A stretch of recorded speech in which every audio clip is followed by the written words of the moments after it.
pero al final quien manda, el importador, y es sobre quien recae la responsabilidad. Estamos grabando desde España, la ciudad de Barcelona. Teníamos un contenedor encallado, no había manera, el inspector, yo presionando con la aduana junto con el departamento, conseguimos que se liberara. Al cabo de 2 semanas, y el comercial llamó al cliente: ayer fui a comer con el inspector y ya conseguí... Para la agente aduanal en España no hay una responsabilidad solidaria, como en México, que los agentes aduanales tenemos una responsabilidad solidaria con el importador. Vale, pues mira, esta parte tiene que destruirse y esta otra la puedes comercializar. Pero al momento de trasladarlo a España, pues si lo ven en el anaquel, pues tendrían que tener esas regulaciones que tienen para el país, ¿no? Un comercial te plantea un reto y que gracias a tus conocimientos o a las relaciones que has construido lo consigas, ¿no? Es lo que más disfruto. Y hoy tenemos un invitado de lujo que va a venir a hablarnos de cómo se vive el comercio internacional en el área del transporte marítimo de este lado del Atlántico. Con Aduaneta ya vas a estar, del mundo aduanero te vamos a contar, desde la frontera hasta el mar, lo que importa te lo vamos a mostrar. Reglas que importan y exportan, todo lo que pasa aquí se comenta. Reglas que importan, no te lo pierdas. En cada episodio mucho por hablar.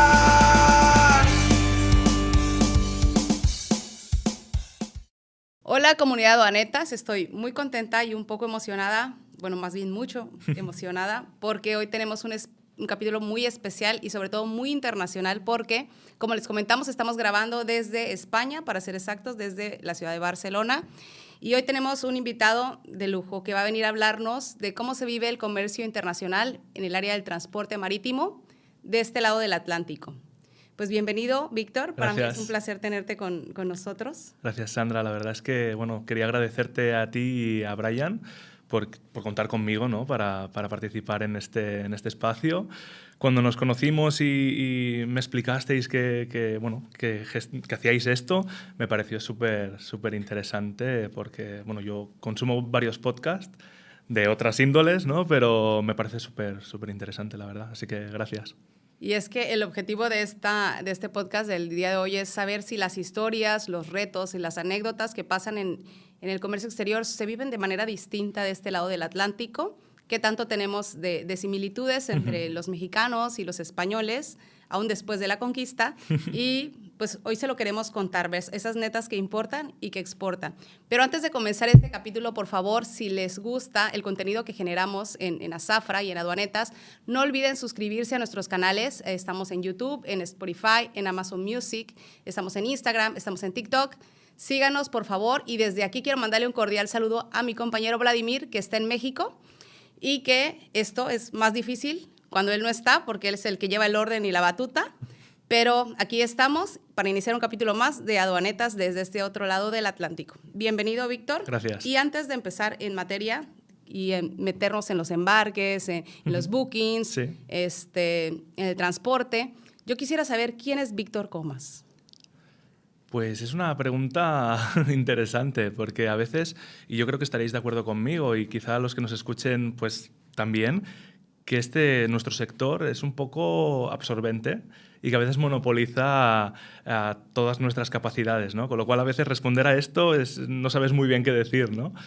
Pero por suerte, en septiembre era 2 años que soy padre y eso me dio un poco de perspectiva y soy capaz de contestar, ¿no? Entonces, más allá del trabajo, soy un hombre ya de 30 años que le gusta la música, le gusta comer, le gusta pasar tiempo con sus amigos, con su familia, le gusta el deporte, como no, soy fan del Barça y lo sigo muy de cerca. Y poco más, la verdad, que diría que como cualquier chico de 30 años más, ¿no? Y es que, como bien dices, este mundo del comercio internacional te absorbe, ¿no? Sí. Y es para apasionados. Escuchaba que comentaba una persona, dejamos la piel en cada embarque. Sí, cierto. Entonces, a veces es complicado separar la parte profesional de la parte personal. ¿Cómo se desconectan ustedes de esta...? Es difícil desconectar, la verdad que todos creo que hemos pasado por etapas donde ya no solo que te lo exija el trabajo, sino que a veces de ti mismo. Ayer lo comentaba con un compañero, yo saco al perro por la noche y me llevo el teléfono y reviso si hay algún correo, que tampoco voy a poder hacer nada a las 11 de la noche, pero bueno, lo reviso, ¿no? Pero procuro, pues la forma de desconectar, pues precisamente eso, fuera de horarios, el móvil del trabajo, si hay alguna urgencia, pues sí que la reviso, ¿no? Pero lo intento tener lejos. Cuando tengo un día de vacaciones, pues que sea de vacaciones de verdad, ¿no? Pero sí que es cierto que es complicado desconectar y también en ciertas posiciones, por ejemplo, un comercial nunca deja de ser comercial, ¿no? Y muchas veces atiendes llamadas pues estando pues eso, de fiesta, en una comida o con quien sea, ¿no? Pero bueno, es parte del trato. Vivimos por y para los clientes, ¿verdad? Sí, básicamente. Pero ¿te imaginaste que tu vida iba a ser así hace algunos ayeres donde todavía estabas a lo mejor en el bachillerato y ibas a elegir una carrera? La verdad es que no estaban mis planes trabajar en este sector ni estudiar esto. Yo, bueno, como he comentado, me gusta mucho la música y me gustaba también en su día el mundo de la comunicación. Entonces, mi idea cuando estaba en bachillerato era estudiar publicidad o alguna cosa del estilo y caí en estudiar comercio internacional por casualidad, porque no pude acceder a esos estudios y decidí meterme en este mundillo, pensándome que era algo más de relaciones internacionales y demás, y finalmente se trataba de mover contenedores. Pero bueno, una vez entré en el sector, me enganchó, la verdad, y aquí sigo 12 años después. Y es algo muy común porque la gente asocia comercio internacional con relaciones internacionales, Sí. y una cosa es un poco más diplomática y la otra cosa pues es lo que mueve el día a día de las cosas y bienes que vienen de otras partes del Exacto. mundo, ¿no? ¿Y cómo fue ese momento? Llegaste a la universidad y dijiste, bueno, esta es la carrera que está libre, entonces voy a meterme a comercio internacional. No, mira, la verdad es que fue pues, precisamente después del bachillerato, yo en aquella época la verdad es que no brillaba por mis cualificaciones estudiantiles, con lo cual no pude acceder a estudiar publicidad. Y tenía dos opciones, o bien esperarme un año sin saber muy bien qué hacer y luego volverlo a intentar, o buscar otra cosa, ¿no? Y precisamente como a mí me gustaban las relaciones internacionales y demás, decidí estudiar comercio internacional y una vez dentro fue cuando vi que era otra cosa, pero tuve la suerte que empecé prácticas muy pronto. Y entonces vi realmente lo que era el sector, fue donde realmente aprendí y entonces decidí, pues esto es lo mío. Cuéntanos un poco más acerca de las prácticas. ¿Ese fue tu primer acercamiento al mundo real Sí, del comercio internacional? Sí. Fue, bueno, yo creo que, no sé si en México pasará lo mismo, pero en España es muy común que los becarios o las prácticas es un poco una ruleta de la suerte, ¿no? Puedes aprender mucho o te puedes limitar a ensobrar cartas y poco más, ¿no? Y yo la verdad que en mi etapa como becario tuve las dos partes. Empecé, me acuerdo, además había un montón de archivo documental que tuve que gestionarlo, además lo hice mal y me ocupó 2 semanas full time de estar archivando documentación. Pero tuve suerte de que, bueno, pues me llevé muy bien con el responsable y eso hizo que yo también me involucrara más, él también decidiera enseñarme y aprendí un montón. La verdad que me encargué sobre todo de la parte de las importaciones marítimas una vez ya estaban llegadas a puerto, todo lo que es el reclamar documentación al cliente, hacer el seguimiento, facturar las entregas. Y poco a poco pues fui cogiendo más peso, ¿no? Pero el inicio fue ese, importación, y luego también estaba un poco de chico de los recados, de pues hay que ir a la aduana, llevar esta documentación, hay que ir al PIF a esta inspección o, bueno, lo que tocara cada día, ¿no? ¿Qué es el PIF para los que nos ven desde México? El PIF, digamos que en España, cuando una mercancía pasa a inspección, puede pasar una inspección aduanera, que normalmente se realiza en terminal cuando es un contenedor o si es un grupaje en un almacén aduanero. Pero luego hay otro tipo de inspecciones que pueden ser las de farmacia, sanidad, que esto se hace en el PIF, que es el punto de inspección fronterizo, que no deja de ser un almacén, digamos, donde también se inspecciona la carga, pero los inspectores pues, son de sanidad o de farmacia. Quiero saber, ¿cómo te sentiste en tu primer día de trabajo ya cuando cogiste un poco más de responsabilidad? ¿Qué fue para ti? Como ese contacto con el cliente, porque a veces dicen que estas nuevas generaciones evitan las llamadas, somos más por correo, un poco más de WhatsApp. ¿Cómo lo trabajaste para iniciar en este primer enfrentamiento? Sí, bueno, la verdad es que quizá no te sabría decir en qué momento hice como el clic, ¿no? y pasé a tener responsabilidad. Creo que fue algo muy paulatino y que poco a poco pues cada año iba sumando una responsabilidad más, ¿no? Y que fue algo pues que gracias a esta persona que te comentaba que me enseñó, lo viví muy natural, ¿no? No fue algo que dijera, va, ahora voy a hacer esto, ¿no? Pero sí que quizá el clic que sí que recuerdo fue cuando empecé a tratar con clientes en el sentido de construir mi propia cartera comercial. Allí, pues bueno, te has de enfrentar a propios miedos. Yo soy una persona que, pues, soy introvertido, digamos, no soy el típico comercial de, pues, soy amigo de todo el mundo y tal. Y entonces me cuesta en ese sentido, ¿no? Y hacer el clic, el atreverse a hacer la llamada, el romper esa barrera, pues lleva su tiempo, pero al final, bueno, es muy agradecido cuando ves que te has atrevido y que has conseguido aquello, ¿no? Eso podría confirmar la teoría de que a lo mejor un comercial no se nace, se hace, y igual un profesionista a lo mejor va adquiriendo herramientas al día a día y va desarrollando habilidades que antes no tenía, ¿no? Porque a lo mejor jamás imaginaste estar frente a una cámara y un micrófono platicando de la experiencia. Cierto, sí, sí. Bueno, yo creo que en el tema comercial hay de todo. Sí que hay el típico comercial que nace y que igual que vende en el sector del transporte podría vender seguros, libros o lo que fuera. Y luego hay comerciales quizá que son más parecidos a mi perfil, que somos más técnicos, que venimos de tener un conocimiento operativo, que precisamente es la ventaja que nos da en el mercado, ¿no? El conocer muy bien lo que se vende. Entonces, hoy por hoy pudieras decir está bien, esta carrera fue la adecuada para mí. Sí, hay días que me arrepiento, ¿eh? También es verdad que creo que, relacionado con lo que decía de que es un sector que absorbe mucho, creo que también muchas personas en algún momento hemos pensado, oye, me voy a hacer otra cosa porque no puedo más, ¿no? Que dice, yo debería estar grabando un musical arriba de contenedores exacto. en lugar de estar coordinando los contenedores. Sí, totalmente, pero sí que viéndolo, haciendo un poco de vista en perspectiva, dices, ostras, no, realmente es un sector con muchas posibilidades, en la que se vive bien. Sí que es verdad que hay mucho trabajo, pero bueno, pues también es una ventaja, siempre hay trabajo, ¿no? Es muy fácil cambiar de empresa si por lo que sea en una empresa no estás bien o lo que sea, y en definitiva es un buen sector en el que se puede prosperar. ¿Te imaginas que los aduaneros o logísticos españoles tengamos algunas similitudes con los mexicanos? Porque a lo mejor yo pudiera compartirte ese estrés que tú sientes, que no estás solo, que todos en México también tenemos ese mismo estrés, de que te marque el cliente a las 11 para preguntarte dónde está la unidad, que no llegó a tiempo el contenedor, que no lo han liberado a la carga, que mandamos una unidad que no era la que correspondía, y entonces creo que hay cosas que vivimos de manera similar, ¿no? Sí, yo estoy seguro que ya no solo entre México y España, sino que prácticamente con cualquier país compartimos. Creo que el sector es así a nivel mundial. Seguramente cada zona con sus particularidades, habrá zonas donde es mucho más complicado, ¿no? Pero creo que sí, que ese estrés o esa dedicación que va más allá de tu horario, ¿no? Lo compartimos en todos los lugares del mundo. Oye, Victoria, ahora que eres Product Manager de una gran organización, ¿qué es lo que más disfrutas de tu rol? Porque ya pasaste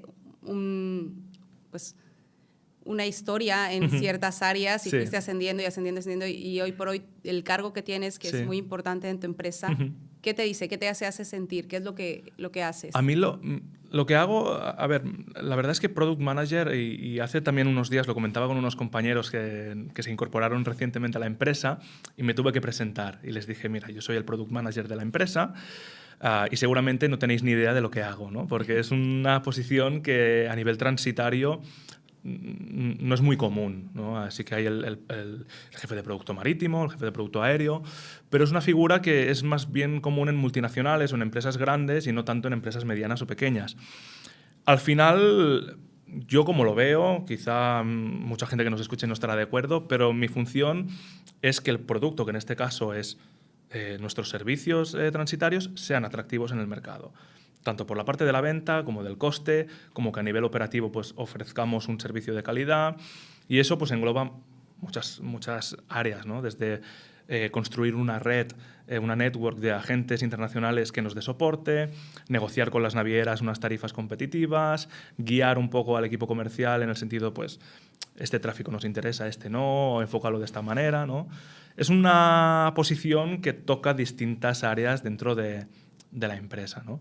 Yo particularmente lo que disfruto más, a mí lo que más me satisface es cuando viene alguien del equipo comercial y me dice, tengo entrada en este tráfico, ayúdame, y negociando con las navieras y de tal, lo conseguimos, ¿no? Es lo que más, digamos, satisfacción me genera, incluso más que cerrar yo mismo un cliente de mi cartera. Negociar con las navieras pudiera sonar algo idealista, ¿se logra negociar con las navieras? ¿Cómo logras negociar con las navieras? Bueno, a ver, aquí es verdad, es complicado. Y con algunas directamente, claro, poco puedes negociar con un chat, ¿no? Porque hay muchas navieras que son un chat directamente. Y además, desde una posición de ser una transitaria pequeña, es aún más complicado, ¿no? Porque cuando tú eres una transitaria pues, de estas grandes alemanas, pues es mucho más fácil, ¿no? Entonces yo lo enfoco mucho desde la relación personal. Al final, pues hay navieras que directamente no te abrirán la puerta, entonces, bueno, pues no se insiste y ya está. Pero otras navieras se trata de construir una relación personal con el equipo que allí decide, donde se genera una confianza en el sentido de, pues si yo te pido esto y tú me lo das, pues que sepas que de verdad te lo vas a tener, ¿no? O sea, yo cuando pido algo a una naviera, está claro que a veces el cliente pues, puede decidir otra cosa, ¿no? Pero intento cumplir y aunque sea poca cosa, ¿no? Pues que vayamos creando esta relación de confianza. Creo que es la única manera desde una posición de ser una empresa más pequeña. ¿Cuáles son las principales necesidades de la empresa que le solicitas a una naviera? Que entiendo pudieran ser a lo mejor los días libres del contenedor. Mira, o tarifas. Sí, sobre todo tarifa. Sí que es verdad que en la exportación no nos cuesta tanto, porque yo creo que todas las navieras, prácticamente todas, están abiertas a negociar tráficos de exportación y sí que se pueden callar algo en los días libres. Por ejemplo, en México nos solicitan mucho 21 días libres. Hay navieras pues, que ceden más, otras que les cuesta, ¿no? Donde veo más problemas es en la importación, porque precisamente pues, estas empresas grandes tienen una cuota de mercado muy grande, tienen acceso a unas tarifas muy competitivas y el mercado, digamos que se ha vuelto un poco una subasta. Cuesta mucho fidelizar un cliente, hay clientes que lo son y que confían en ti y que trabajan contigo más allá de una tarifa, sino que es más como que somos sus asesores en comercio internacional, pero luego hay muchos otros que a lo mejor por $50, por $100 mueven la carga a otro transitario, ¿no? Entonces, diría que nuestro mayor reto es negociar tarifas de importación competitivas y más allá de la tarifa, pues conseguir allocation, tener espacio para cuando haya problemas, pues pre-año nuevo chino o bueno, últimamente hay problemas cada 2 por 3, ¿no? Pues tener un espacio asegurado. Eso. Oye, hablando de estos problemas, ¿cuáles crees que sean los que más afectan esta cadena logística? La escasez a veces de los equipos porque hay algún tipo de situación. Sí, a ver, muchas veces yo me acuerdo cuando el COVID, muchos clientes, bueno, nos encontrábamos que ya era difícil conseguir que te confirmaran el booking. Lo conseguías, pero no tenías confirmación de equipo. Y eso al cliente le explotaba la cabeza, ¿no? Incluso a nosotros no entendíamos. Entonces creo que lo más complicado es eso, ¿no? Cuando no consigues que te confirmen espacio, porque al final el transit time, sí que es verdad que ahora con lo del canal de Suez pues, se ha retrasado, pero ya veníamos de un tiempo en el cual dábamos por hecho que se iba a retrasar la carga, ¿no? Yo tengo compañeros que trabajan en aéreo que ahora están empezando a hacer alguna cosa de marítimo y no entienden. Dice, pero ¿cómo que se da por hecho que esto se vaya a retrasar una semana? Pues sí, es así, ¿no? Y poco puedes hacer.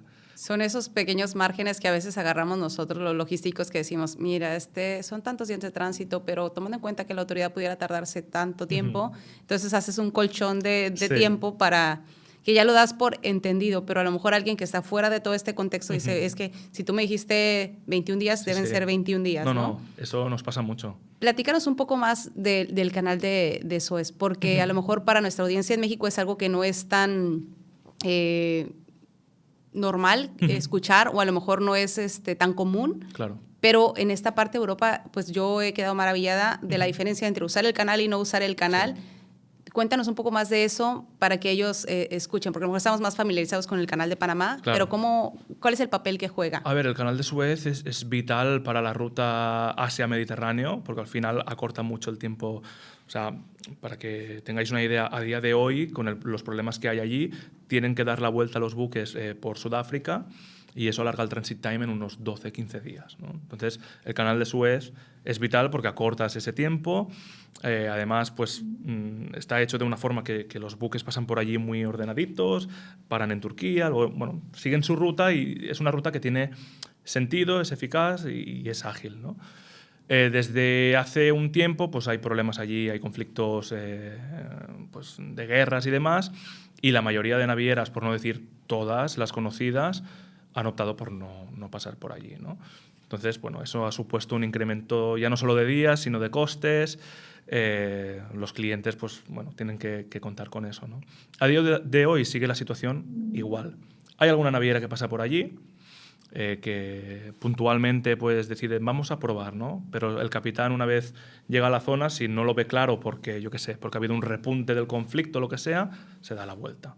Con lo cual a día de hoy siguen sin pasar por allí los buques. ¿Y cómo es que todos esos problemas políticos afectan de una forma el comercio internacional, ¿no? Por casualidad, ahora que fuimos a hacer unas tomas en el puerto, Sí. nos topamos con una persona que trabajó en la Marina. Ajá. Y nos platicaba sobre la ampliación de las terminales, ¿no? Y entonces, a lo mejor, cómo que no baje un recurso por algún tema político que teníamos cuando estaban independizando los catalanes Sí. y esto, pues obstaculiza el crecimiento de los puertos y de esta forma también afecta de manera considerable pues el flujo de las mercancías, porque pues al no tener esa ampliación o no tener esa infraestructura necesaria para mejorar el comercio internacional entre su país y otros países, pues se ve afectado, que pudieran pensar que una decisión gubernamental o un conflicto internacional puede afectar de alguna forma pues a los usuarios de estos servicios logísticos, ¿no? Está claro, cualquier decisión política afecta de una manera u otra, ¿no? Desde los aranceles de Trump, ralentiza el comercio, a cualquier decisión en el sentido de, por ejemplo, ahora con la ampliación del aeropuerto, ¿no? de Barcelona. Hay mucho debate, sí o no, parece que finalmente sí. Pero bueno, está claro que eso afecta, ¿no? Si se amplía, pues quizá puede venir otro tipo de avión, se pueden abrir nuevas rutas y que Barcelona de repente tenga un servicio directo con, no sé, cualquier otro país que ahora no lo tenga, y eso fomenta el comercio con ese país, ¿no? Con el puerto igual. El puerto de Barcelona yo creo que se nos está quedando pequeño. Y que Valencia, pues ahora, por ejemplo, tiene mucho más peso, ¿no? Barcelona, por ejemplo, este año ha perdido unos cuantos servicios directos con Nueva York, con Estados Unidos, y hay mucha carga, ¿no? Con lo cual, bueno, sí, las decisiones políticas afectan de pleno en nuestro sector. Oye, y ese tema no estaba en el script, pero hablando del tema de Trump, ¿cómo lo ven ustedes acá en Europa? Bueno, hay opiniones de todo, ¿no? Yo lo que diría es que bueno, él toma sus decisiones, obviamente, pero que afectan sí o sí, eso es una realidad, ¿no? En este sentido, yo conozco muchos exportadores que tienen tráficos regulares a Estados Unidos, pues que, bueno, se están replanteando encontrar nuevos clientes en otros sitios o no depender tanto de Estados Unidos porque ven que, bueno, que se puede ver afectado, ¿no? Nosotros al final, como transitarios, yo siempre lo digo, los problemas nos afectan, pero nos tenemos que adaptar porque al final somos intermediarios, ¿no? Y al final carga siempre va a haber. Si hay menos a Estados Unidos, pues tendremos más a México. O Asia, ¿no? O a Asia, exacto. Entonces, claro que nos afecta, pero afecta más al exportador, ¿no? Al cliente final. Ahorita que comentabas lo del canal de Suez, la principal función es conectar a Europa con Asia. Y en este tema de Asia, Sí. este gigante asiático que vemos todos, que es China, Sí. para España, ¿qué representa? ¿Es igual un socio comercial importante? Sí. ¿Voltean a ver otros mercados importantes como el mercado asiático? Asia, bueno, sobre todo China, a nivel de importación es nuestro mayor socio. O sea, no te sabría decir el porcentaje o el volumen de importaciones que tienen origen China, pero es nuestro mayor socio, ¿no? En ese sentido.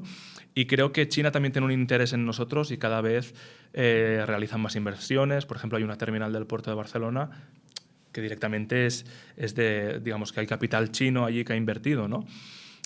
Con lo cual es un socio estratégico. A nivel de exportación, quizá no exportamos... Bueno, hay muchos productos, carne, sobre todo alimentación, que se exporta hacia allí, pero quizá hay otros mercados donde enviamos más carga, ¿no? Pero para la importación es vital para nosotros, sí, sí.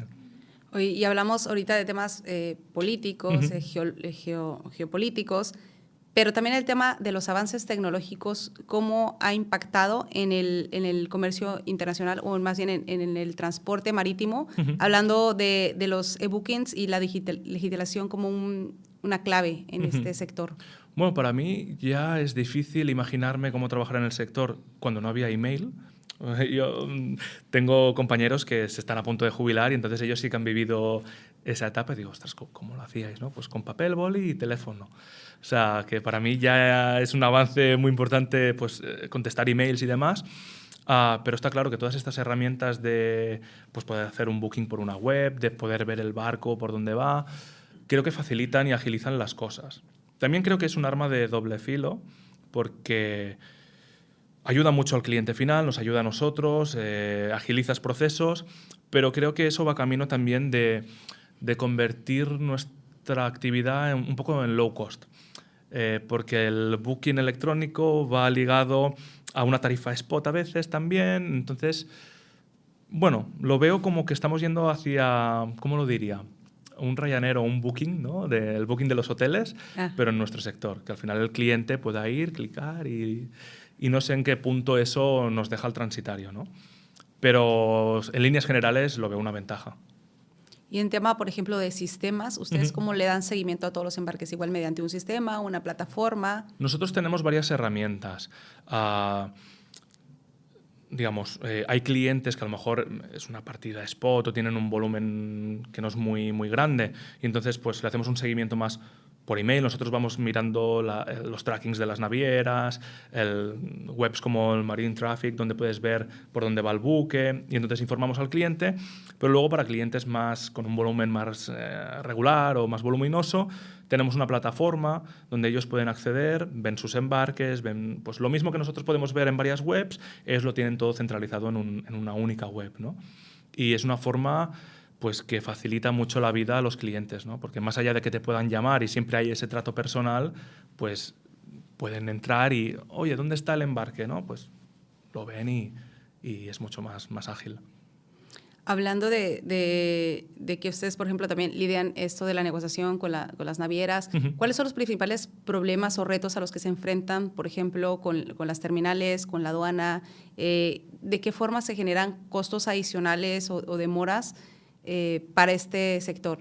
Aquí en la importación sufrimos, bueno, hay muchos clientes que sufren demoras por, no quiero decir por una mala planificación, pero muchas veces cuando se hacen... Sí, por una mala planificación, porque es importante que sepan que es importante planificar los embarques, ¿no? Sí, muchas veces hay clientes que optan por hacer importaciones con el FLS de prepaid, CIF o de AP, le ceden toda la gestión a origen y se olvida, ¿no? Ya llegará. Y luego te das cuenta que llega a lo mejor consignado a un transitario que no es el que sueles utilizar, falta documentación y eso genera muchos problemas, ¿no? Nosotros recientemente con algunos clientes hemos tenido estos problemas, ¿no? De que, bueno, como ellos no controlan el embarque porque lo hacen prepaid, llega aquí la mercancía, recibe la documentación cuando el embarque lleva 2 semanas en el puerto, de repente revisas y ves que falta algo y a lo mejor el contenedor está en Barcelona en el puerto 4 semanas, ¿no? Y eso genera, pues eso, demoras, ¿no? Hablando quiero preguntarte, por ejemplo, en México existe una figura que es abandono de mercancías, es decir, cuando los costos ya son impagables, a lo mejor los compradores, los importadores prefieren abandonar la mercancía que hacer toda la gestión para liberarla. ¿En España existe algo similar? Se puede destruir la mercancía. A la mercancía hay que darle un destino aduanero, entonces si por lo que sea no puede ser, pues o se retorna o se destruye. O sí que es verdad que cuando pasa cierto tiempo pues se abandona, pero eso también genera unos costes, ¿no?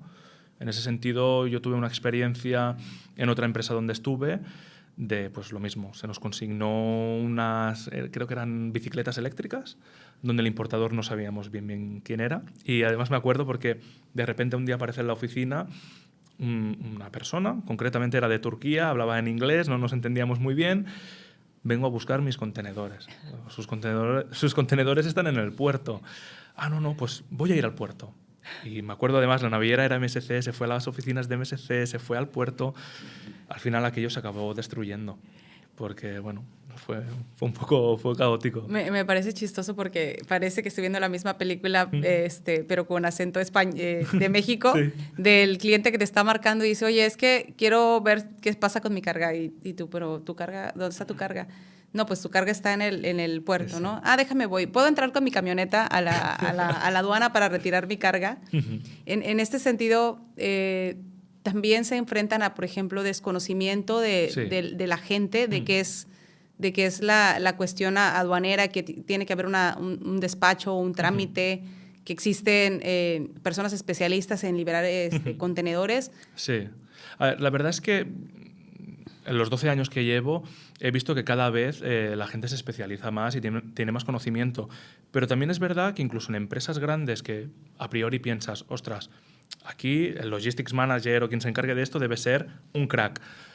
Dices, ostras, ¿en serio no sabes esto, no? Porque te hacen unas preguntas o se plantean unas cuestiones que dices, ostras, no me creo que alguien como tú no entienda esto, ¿no? Pero sí, te enfrentas a clientes que, bueno, pues eso, incluso pues tienen un grupaje de 1 metro cúbico y te piden hacer, no sé, casi una misión imposible, bajar en un helicóptero y demás para hacer un transbordo. Y dices, ostras, tu mercancía es 1 metro dentro de un contenedor que está en un buque de 10.000 TEUs. Ten perspectiva, ¿no? O con el tema de la aduana igual. Hay mucha gente que no entiende que la aduana al final es la autoridad, es el gobierno, y que contra eso tú puedes presionar al inspector, puedes enfocarlo de una manera u otra, pero lo que digan, como decimos aquí, va a misa. Es lo que... Es la ley. Es la ley, exacto, ¿no? Y eso hay gente que no lo acaba de comprender. Sí, que no entienden a lo mejor alguna regulación o algo que tienes que cumplir con la aduana y dicen, pero no habrá otra forma de resolverlo para que sea más expedito o para que sea más rápido. ¿Y qué son ese tipo de cosas que les llegan a preguntar? Por ejemplo, a nosotros nos han llegado a preguntar de, oye, ¿y sí necesito factura para importar? Y tú dices como que... Sí, a nosotros, bueno, más que preguntar, hay clientes que se piensan que nosotros conducimos los barcos porque se ha retrasado un día. ¿Por qué? Por favor, haz todo lo posible. Yo no puedo, o sea, por mucho que sople, el barco va a tardar 1 día, 2 o los que tenga que tardar, ¿no? No tengo poder de decisión allí. Con la aduana igual. Yo me acuerdo, hay comerciales que son muy hábiles y que le hacen creer al cliente que tienen una relación con los inspectores. Y me acuerdo de una anécdota, teníamos un contenedor encallado, no había manera, el inspector... Y me acuerdo que yo presionando con la aduana, junto con el departamento, conseguimos que se liberara. Al cabo de 2 semanas. Y el comercial llamó al cliente, ayer fui a comer con el inspector y ya conseguí... O sea, al cliente al final hay 1000 historias que se le cuentan que bueno, que te has de enfrentar a eso con ingenio y como puedas, ¿no? Pero sí, hay clientes que eso, pues desde que se piensan que conduces el barco, que se piensan que tú eres la aduana, directamente que les engañas, ¿no? Recientemente nos ha pasado algún cliente que tú le estás gestionando y él paralelamente, digamos, ha contactado con la naviera y le dice, oye, mi transitario me está diciendo esto, ¿es verdad? Oye, si no confías en mí, pues no trabajes conmigo, ¿no? Pero yo no te quiero engañar, ¿no? Y además, volviendo a lo de antes, con las herramientas digitales que hay ahora, poco se puede engañar al cliente, ¿no? Porque antes quizás sí que podías decir... No lo han desconsolidado, claro, no ha bajado no lo han desconsolidado, o el buque está fondeando, ¿no? Y a lo mejor simplemente es que ya sabías previamente que había un retraso. Ahora se meten en la web del puerto y lo saben, ¿no? Con lo cual no hay mucho margen para mentir. Y es que te dejan en una situación en la que te presionan, pero tú ya no tienes a alguien más a quien presionar para... Sí, claro. Que hay cosas que se salen de tu control absoluto para poder gestionar las cargas para que sean mucho más rápidas de lo claro. que espera el cliente. Y Sí. es obvio que el cliente pues lo quiere para allá, ya, ¿no? Y en ese tema de que me comentabas, por ejemplo, que también nos pasa mucho en México, ¿no? De estos departamentos de importación en las empresas, también es importante que se capaciten para que tengan más empatía del proceso, ¿no? Sí, porque al final, y sobre todo a nivel aduanero, nosotros está claro que más allá de transportar, procuramos siempre dar una asesoría o ser un gestor que va más allá de transportar, ¿no? En plan... Tengo dudas, la partida arancelaria, ¿cuál sería? Vale, nosotros te ayudamos. Pero el cliente, yo creo, que ha de tener conocimiento sobre su propio producto, ¿no? Entonces no puede ser, traigo esto, ¿no? Dime qué partida es.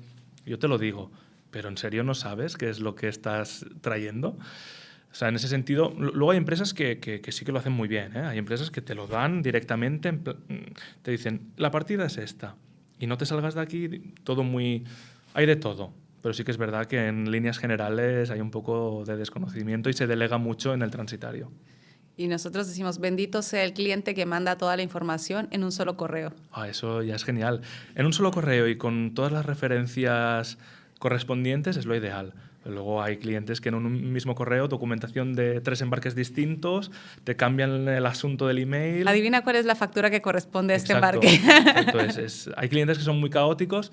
También creo que también viene dado por una sobrecarga de trabajo.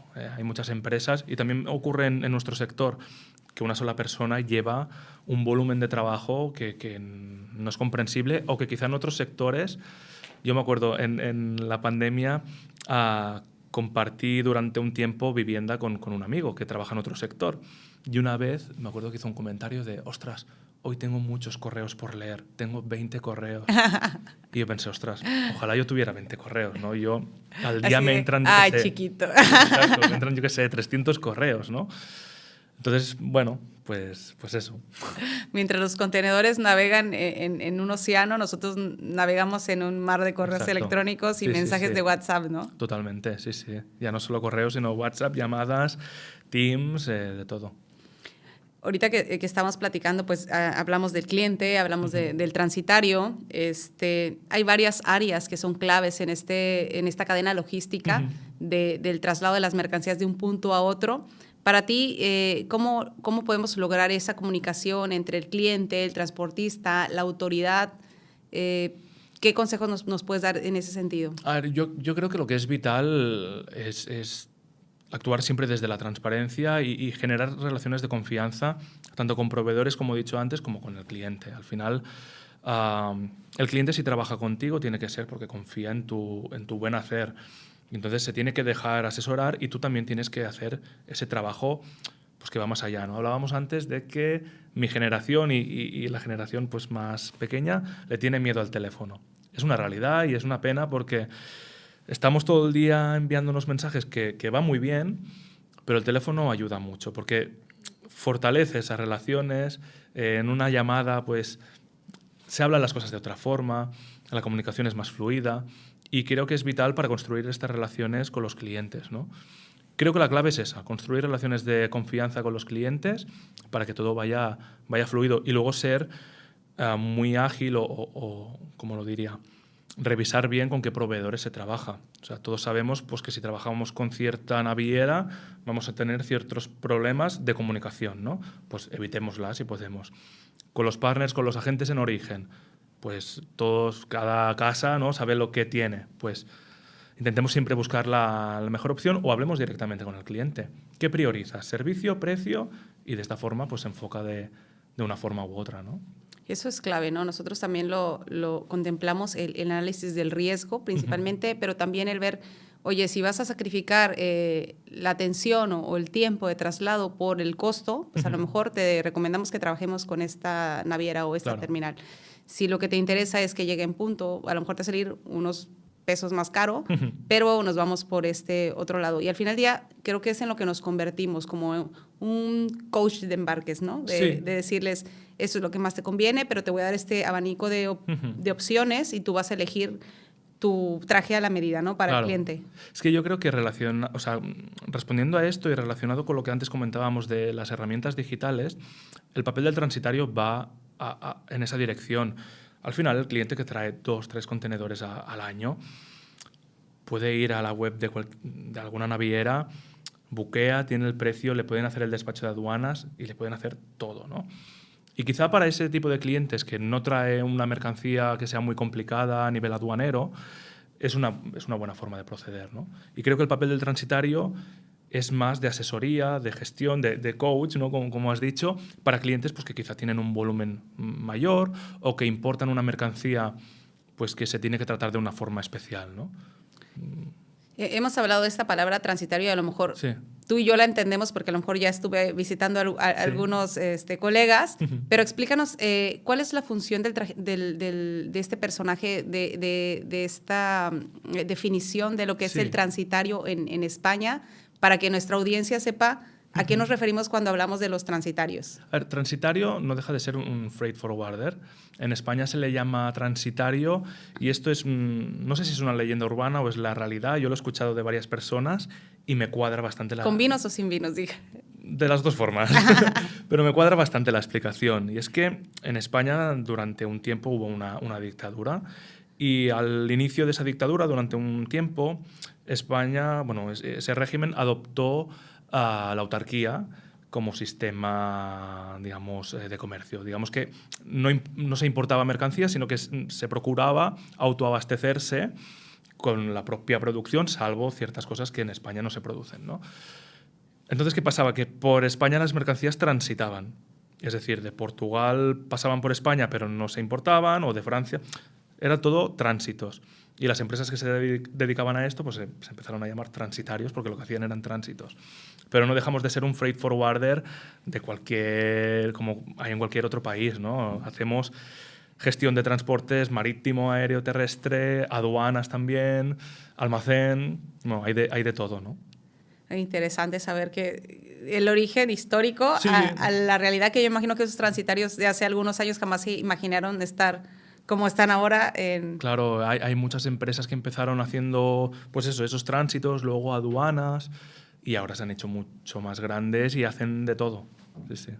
Y esas son las grandes, a lo mejor, multinacionales y que empiezan a tener eso que tú dices, que entre más embarques tienes, mayor poder de decisión Claro. tienes para negociar con alguna naviera, con algún agente aduanal. Aquí, ¿qué papel juega la aduana? Porque entendemos que a lo mejor nosotros en México tenemos una aduana un poco más restrictiva, un poco más, pues a lo mejor con otro tipo de infraestructura que nos toma un poco más de tiempo liberar un despacho. Para darnos una idea aquí, por ejemplo, ¿cuál es el tiempo promedio para liberar un embarque? Aquí un embarque que sea una mercancía, una commodity no muy complicada y que a nivel de la terminal se haya descargado el contenedor del buque en tiempo y demás, no tiene por qué llevar más de un día. Lanzas el despacho de aduanas y si todo está bien, al día siguiente o en el mismo día tienes el levante y ya está. Luego el problema está en que hay navieras que te piden un preaviso de 48 horas para la entrega y demás, ¿no? Cuando hay una inspección, un canal rojo o una inspección documental, ahí ya la cosa se encalla un poco más, ¿no? Y en ese sentido creo que la aduana española es poco ágil. Es poco ágil. De hecho, nos encontramos con algo curioso y es que a nivel europeo compartimos un código arancelario y unos aranceles y demás, pero cada aduana tiene su particularidad. Tenemos muchos clientes que, aun entregándose la mercancía final en España, deciden ir a Rotterdam, porque allí, pues, en principio son más flexibles, hay ciertos controles pues, que o no los exigen o no lo sé exactamente cómo funcionan, ¿no? Pero creo que nos falta un poco de agilidad a nivel aduanero. Hablando ahorita ya de la fotografía completa de lo que es la Unión Europea, que pudiéramos nosotros pensar que, bueno, todos trabajan como nosotros, a lo mejor en México, también pudiera ser así, ¿no? O sea, tenemos todas las aduanas y a lo mejor una aduana fronteriza trabaja muy diferente que la aduana del puerto o el aeropuerto, o a lo mejor incluso las aduanas fronterizas pues no trabaja lo mismo, no sé, Laredo que Tijuana.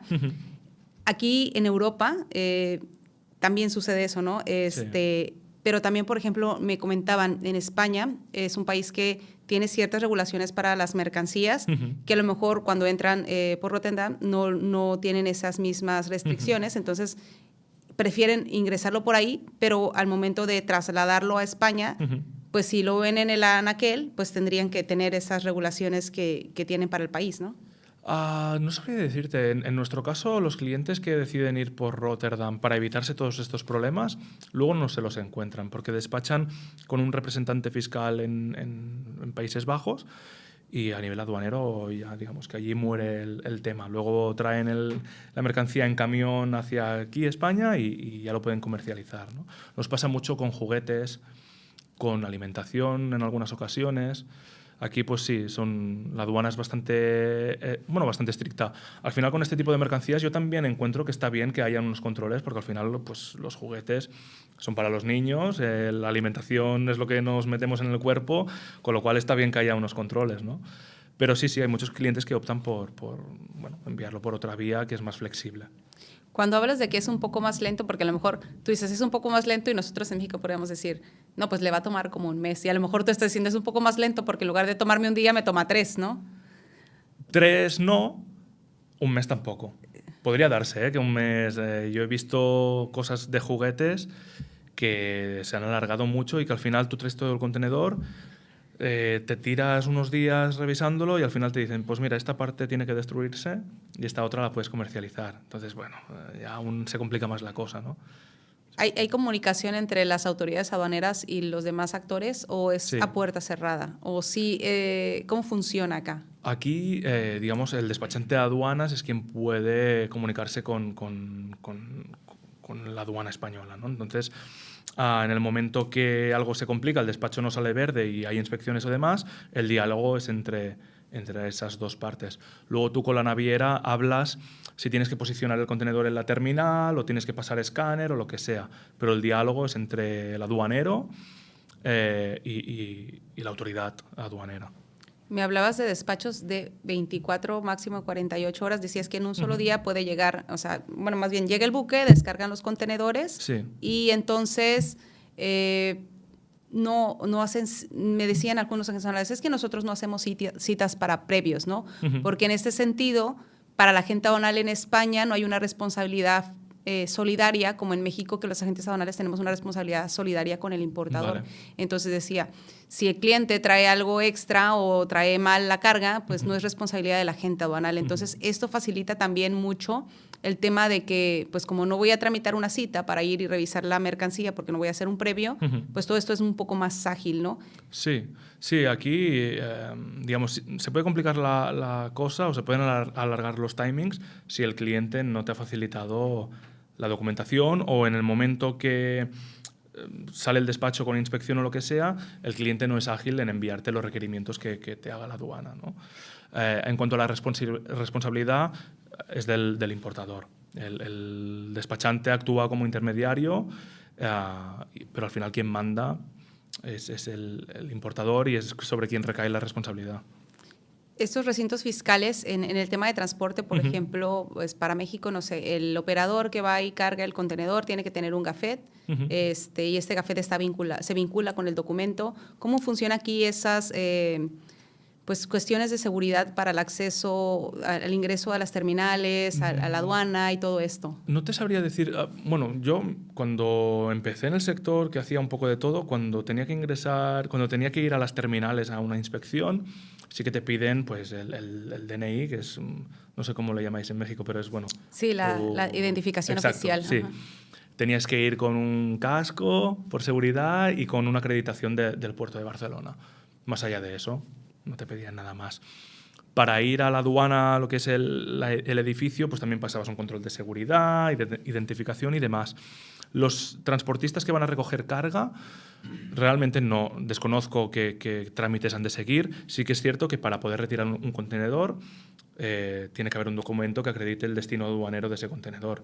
Sea un levante de importación porque se ha despachado, sea un tránsito, un DVD o lo que sea, ¿no? Pero sin un documento que justifique o muestre cuál es el destino aduanero, el contenedor no se puede retirar.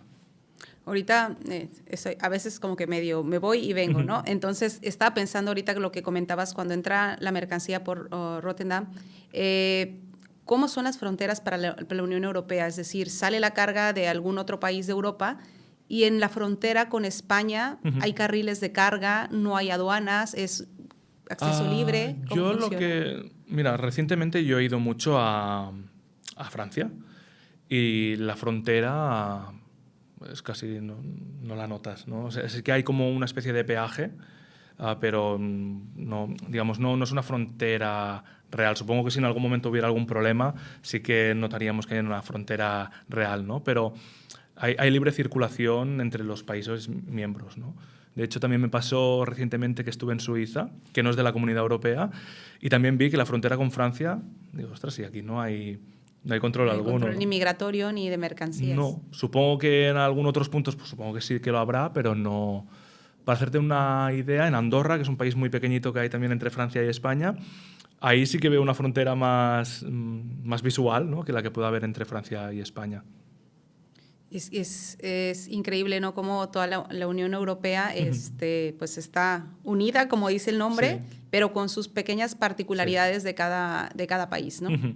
Sí, cada país tiene sus particularidades, sobre todo lo notamos en el tema de las aduanas que comentaba, ¿no? En Rotterdam pues actúan de una forma distinta a la que lo hacemos aquí, y luego está pues la forma de trabajar de cada país, ¿no? Somos quizá Italia, Portugal, España, algunas partes de Francia compartimos cierta manera de hacer, pero nada tiene que ver con cómo trabajan pues en Alemania, en Holanda o en otros países, ¿no? Somos muy distintos y parecidos a la vez.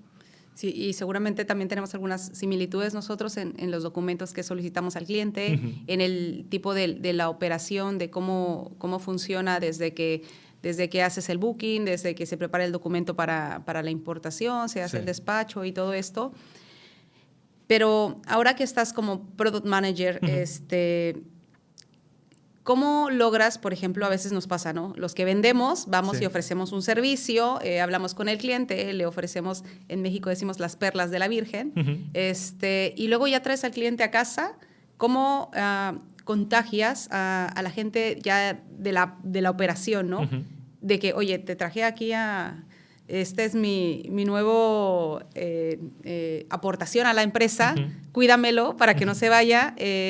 ¿Cómo hacen este intercambio entre, bueno, ya logré traer el cliente, ahora cómo...? Yo en ese sentido de decir que hago una cosa muy mal y que estoy aprendiendo a dejarla de hacer. Y es que como yo vengo de tener un pasado operativo, yo intervengo mucho. O sea, yo cuando traigo un cliente nuevo le pido al equipo que me mantengan copia de los correos, si veo algo que no me meto y contesto. Y eso realmente no está bien porque has de confiar en tu equipo, ¿no? Y poco a poco lo consigo, ¿no? Entonces yo creo que la forma al final es hablar con el equipo operativo, explicarle bien, o sea, no que llegue el primer embarque y venga, oye, este es un cliente nuevo, apáñate. No, hagamos un SOP o quizá no hace falta, simplemente hablemos. Oye, pues este cliente que sepas que tiene este volumen, estos tráficos, estas particularidades, cualquier cosa me llamas, ¿no? Hacerlo todo más sencillo, pero que haya esta comunicación. Sí, porque yo siento que me habrá pasado en algún momento que cuando no lo sueltas, entonces sigues cargando con el cliente nuevo y eso te quita tiempo para jalar otros clientes, porque el cliente dice, no, me voy a ir con el que está más arriba porque seguro él me va a resolver primero que el resto del equipo, ¿no? Sí, totalmente.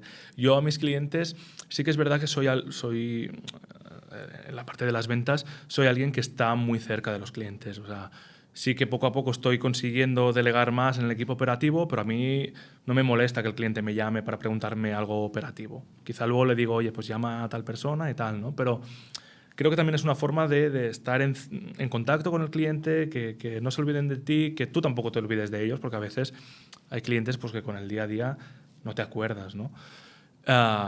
Y en definitiva, eso. Ahora que estás en esta posición, y ya me has comentado algunas particularidades, ¿cuáles crees que sean las habilidades claves que debes de desarrollar para poder realizar bien el trabajo del día a día? Yo creo que es vital tener una base operativa, no en el sentido de saberlo hacer, sino de conocer cómo funciona. Creo que eso te da una visión y te ayuda a entender muchas cosas y a plantear las cosas de otra forma. Has de ser alguien pues, que se sepa poner en el lugar del otro, porque al final has de entender que la naviera, pues si vas con un tipo de tráfico no te va a atender, que el cliente te va a pedir unas... O sea, has de ser alguien que entienda todas las partes, ¿no? Que entiendas al cliente, que entiendas a la naviera y que entiendas al comercial. Al final estás en medio de todo, ¿no? Y creo que esa es la habilidad más clave. O sea, a poder ser que alguien que esté en una posición como la mía haya pasado por todas las posiciones posibles dentro del área, ¿no? Como es mi caso, yo he hecho de operativo, de comercial, ahora en producto, pero he tocado un poco de todo y eso me da una visión que me ayuda mucho. Excelente. ¿Qué consejos le darías, por ejemplo? Nos siguen en el canal muchos jóvenes estudiantes y que apenas van a hacer sus prácticas o van a estar de becarios. Si quieren dedicarse al tema del transporte marítimo o en general al transporte o al forwarder o transitario, ¿cuáles serían los 3 consejos que les darías? O sea, yo creo que el consejo principal y que imagino que sirve para otros sectores es que realmente tengan ganas. O sea, yo me acuerdo cuando empecé las prácticas que yo lo que quería era que me contrataran. O sea, yo hacía las prácticas para aprender, pero con la intención de, ostras, ojalá les guste y me acaben contratando. Y ahora veo mucha gente que empieza prácticas simplemente como un trámite que he de hacer para cumplir con mi currículum estudiantil, ¿no? Sin la intención de quiero quedarme o me gusta realmente esto. Entonces creo que hay que tener ganas, hay que implicarse. Es verdad que a veces es complicado porque no muchas empresas ayudan a crear este caldo de cultivo que fomente la implicación, ¿no? O el ir un poco más allá, pero creo que si de verdad te gusta el sector, has de dar un paso más allá, querer aprender de todo y en definitiva eso, tener ganas, porque es un sector que al menos en España, si vas más allá, podrás prosperar a nivel de posición, económicamente y bueno, y tener acceso, no sé, yo no me imaginaba, pues, no sé, estar aquí o, por ejemplo, estar reunido con ciertos tipos de cliente o viajar para cerrar un trato. Y este sector te da esas oportunidades, pero insisto, si vas un poco más allá y realmente quieres eso. Víctor, ha sido un placer realmente tenerte aquí con nosotros. Algo que quisieras compartir con nuestra audiencia en México, ¿cómo crees que pudiéramos llevar a otro nivel la relación entre México y España a nivel comercial? Tantas cosas que pudiéramos platicar, algo que quieras aportar más para nuestra audiencia en ese sentido. Yo creo que la relación México-España es buena y cada vez va a más, al menos en la empresa en la que estaba antes y en la que estoy ahora, veo que cada vez hay un aumento de volumen entre México-España, España-México, y que sobre todo tenemos una lengua común, ¿no? Que nos permite pues, entendernos muy fácilmente, más allá de que aquí se diga transitario y en México pues, freight forwarding o agencia aduanal o como sea, ¿no? Yo una cosa que creo que sí que planteo, no sé quién debería hacerlo, ¿no? Pero hay muchas navieras que están, no sé si subvencionadas o tienen el apoyo de gobiernos, ¿no? Todos sabemos hay navieras que detrás tienen al gobierno chino, hay navieras que tienen al gobierno francés.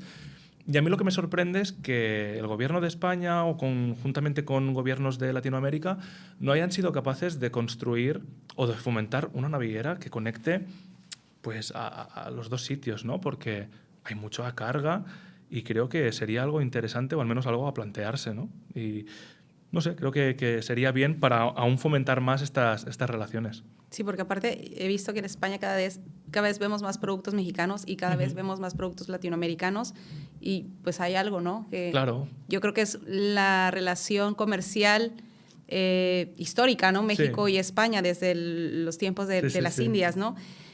Pues bien, Víctor, ¿alguna anécdota que quieras?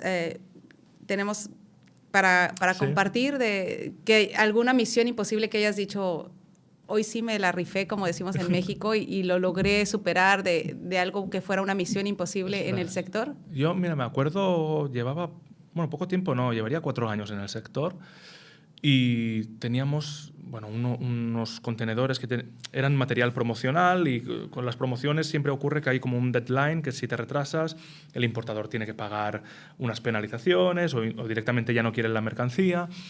Y me acuerdo que, pues no sé qué ocurrió, que había un retraso de 2 semanas. Tuvimos que cambiar el puerto de destino, me acuerdo que era Barcelona y al final dijimos que fuera Algeciras. Luego en Algeciras no sé si hubo una huelga de estibadores. Bueno, me acuerdo que yo soñé con esos contenedores y que me desperté incluso mareado, pero no sé cómo, presionando a la naviera. Obviamente por suerte, porque no dependía de nosotros, conseguimos que llegaran los contenedores. Pudimos hacer un transporte urgente a Madrid, que era el destino final, pero como esta historia, pues muchas, ¿no? Cada año hay unas cuantas de estas. Y bueno, vives con eso, ¿no? Es lo que decía, al final es un sector que monopoliza mucho tu capacidad y a veces cuando no hay estos problemas, pues también estás pensando en he de cotizar esto, he de responder a aquello o lo que sea. Si pudieras reducir en pocas palabras, ¿qué es lo que más te apasiona de este mundo laboral del logístico y el comercio internacional? Pues seguramente el conseguir estos imposibles, o a veces no hace falta que sea un escenario tan dramático o tan imposible, ¿no? El hecho de que un comercial te plantee un reto y que gracias a tus conocimientos o a las relaciones que has construido lo consigas, ¿no? Es lo que más disfruto. Pues, Víctor, de verdad que muchísimas gracias por compartir toda tu experiencia, tu visión en estas netas que literalmente cruzan el Atlántico. Ha sido muy valioso para nosotros tenerte con nosotros esta mañana. Seguramente nuestra audiencia en México va a tomar a bien toda la experiencia que nos has compartido y pues seguiremos teniendo dudas y esperemos seguir teniendo contacto y que Por no sea supuesto. el primer episodio que grabemos juntos y quizás regresemos después y nos sigas contando cómo ha ido creciendo tu vida laboral. Genial. Oye, pues muchas gracias y la próxima la hacemos en México. Sí, claro que ahí te vamos a estar esperando con un tequilita para ir soltando más la lengua como le hacemos. Es peligroso eso. Sí. Pues muchísimas gracias a todos por sintonizarnos una vez más aquí en su podcast favorito de aduanas, Aduanetas, donde decimos las cosas sin filtros. Agradecemos que nos sigan en todas nuestras plataformas. No dejen de dar suscribir en YouTube, seguirnos en Spotify, en Instagram, en Amazon Music, en TikTok y estamos en Facebook también. Y no olviden sintonizar nuestro próximo episodio. No se pierdan de vista nuestro canal porque seguiremos entrevistando gente muy interesante como nuestro amigo Víctor desde España. Muchas gracias. Muchas gracias, Víctor. Con Aduaneta ya vas a estar. Del mundo aduanero te vamos a contar. Desde la frontera hasta el mar. Lo que importa te lo vamos a mostrar. Reglas que importan y exportan. Todo lo que pasa aquí se comenta. Reglas que importan, no te lo pierdas. En cada episodio mucho por hablar.